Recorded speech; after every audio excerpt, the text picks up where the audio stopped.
നമസ്കാരം.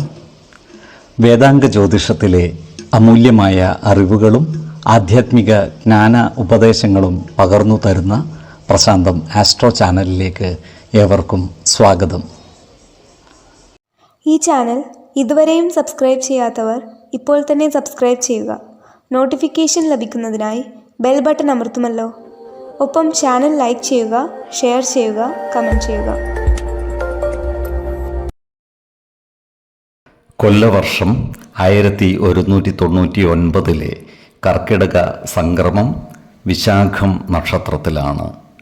കർക്കിടകം 1-ാം തീയതിയിലെ ഗ്രഹനില അനുസരിച്ച് എടവം രാശിയിൽ സർവേശ്വരകാരകനായ വ്യാഴവും കുജനും, മിഥുനത്തിൽ ആദിത്യനും, കർക്കിടകം രാശിയിൽ ബുധനും ശുക്രനും, കന്നിയിൽ കേതുവും, തുലാം രാശിയിൽ ചന്ദ്രനും ഗുളികനും, കുംഭത്തിൽ ശനിയും, മീനം രാശിയിൽ രാഹുവും സ്ഥിതി ചെയ്യുന്നു. രോഹിണി നക്ഷത്രത്തിൽ ജനിച്ചവർക്ക് കർക്കിടക മാസം പൊതുവെ ഗുണഫലങ്ങൾ കൂടിയിരിക്കും. ഈ നക്ഷത്രക്കാർക്ക് കർമ്മ മേഖലയിൽ കാര്യങ്ങൾ അനുകൂലമായി വരുന്നതാണ്. ഈ നക്ഷത്രക്കാരായ വിദ്യാർത്ഥികൾക്കും മറ്റു പഠിതാക്കൾക്കും കാര്യങ്ങൾ അനുകൂലമാണ്. ഉന്നത വിദ്യാഭ്യാസ രംഗത്ത് പുരോഗതി ഉണ്ടാകുന്നതാണ്. പരീക്ഷകളിൽ ഉയർന്ന വിജയം നേടുവാൻ ഇവർക്ക് സാധിക്കുന്നതുമാണ്. അതുപോലെ ഈ നക്ഷത്രക്കാരായ രാഷ്ട്രീയക്കാർക്കും കാര്യങ്ങൾ അനുകൂലമാണ്. ക്രിയാത്മകമായ പ്രവൃത്തികളിലൂടെ സമൂഹ മനസ്സിൻ്റെ അംഗീകാരം നേടിയെടുക്കുവാൻ ഇവർക്ക് സാധിക്കുന്നതുമാണ്. ഓഹരി വിപണികളുമായി ബന്ധപ്പെട്ട് പ്രവർത്തിക്കുന്നവർക്കും കാര്യങ്ങൾ അനുകൂലമാണ്.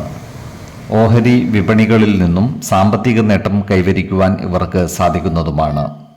എന്നാൽ വിപണികളിൽ പുതിയ നിക്ഷേപങ്ങൾ നടത്തുമ്പോൾ പ്രത്യേക ശ്രദ്ധ പതിപ്പിക്കുന്നത് ഗുണകരമായിരിക്കും. ഈ നക്ഷത്രക്കാരുമായി ബന്ധപ്പെട്ട കോടതി വ്യവഹാരങ്ങളിൽ അനുകൂല തീരുമാനങ്ങൾ ഉണ്ടാകുന്നതാണ്. ഈ നക്ഷത്രക്കാരുടെ ഭവനങ്ങളിൽ പൂജാതി മംഗളകർമ്മങ്ങൾ നടന്നു കാണുവാനുള്ള സാധ്യതകളും കാണുന്നുണ്ട്. ആരോഗ്യകാര്യങ്ങളിൽ ഒരു പ്രത്യേക ശ്രദ്ധ പതിപ്പിക്കേണ്ട മാസമാണ് കർക്കിടകം. പ്രത്യേകിച്ചും ജീവിത ശൈലീ രോഗങ്ങൾക്ക് സ്ഥിരമായി മരുന്ന് കഴിക്കുന്നവർ കൃത്യമായ വൈദ്യ പരിശോധനകൾ നടത്തുകയും ഡോക്ടർമാരുടെ നിർദ്ദേശമനുസരിച്ചുള്ള മരുന്നുകൾ മുടങ്ങാതെ കഴിക്കേണ്ടതുമാണ്.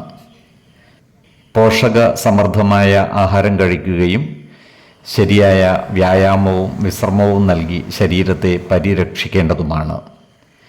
ഏതൊരു കാര്യം ചെയ്യുമ്പോഴും 2 വട്ടം ആലോചിച്ചു മുന്നോട്ട് നീങ്ങുന്നതാണ് ഗുണകരമാവുക. ഈശ്വര കടാക്ഷത്താൽ എല്ലാ പ്രതിസന്ധികളെയും അതിജീവിച്ച് മുന്നേറുവാൻ ഇവർക്ക് സാധിക്കുന്നതുമാണ്. 3, 10, 23 തീയതികൾ അനുകൂലമാണ്. ഈ നക്ഷത്രക്കാർ ജനിച്ച സമയത്തെ അടിസ്ഥാനമാക്കിയുള്ള ജാതകത്തിലെ ലഗ്ന രാശിയുടെയും ലഗ്ന അധിപന്റെയും സ്ഥിതിയും ശുഭ പാപ ഭാവങ്ങളുടെ സ്ഥിതിയും ഓരോ രാശിയിലെയും ഗ്രഹങ്ങളുടെ സ്ഥിതിയും അനുസരിച്ച് ഇവരുടെ പൊതുഫലത്തിൽ ഏറ്റക്കുറച്ചിലുകൾ ഉണ്ടാകുവാനിടയുണ്ട്. കുടുംബ ദേവതകളെയും ഇഷ്ട ദേവതകളെയും ഉപാസിക്കുന്നത് ഇവർക്ക് ആയുരാരോഗ്യ സൗഖ്യമേകും. ഇഷ്ടദേവതാ മന്ത്രം 108 തവണ ദിനംതോറും ലിഖിത ജപം ചെയ്തു വരുന്നത് ഇവർക്ക് സർവ ഐശ്വര്യങ്ങളുമേകും. നല്ല വ്യക്തി സാധനകളോടെയും ഉപാസനകളോടെയും മുന്നേറിയാൽ സർവേശ്വരാനുഗ്രഹത്താൽ ഇവരുടെ സർവകാര്യങ്ങളും മംഗളകരമാകും. നന്ദി, നമസ്കാരം. ജ്യോതിഷരത്നം പ്രശാന്ത് കണ്ണോം.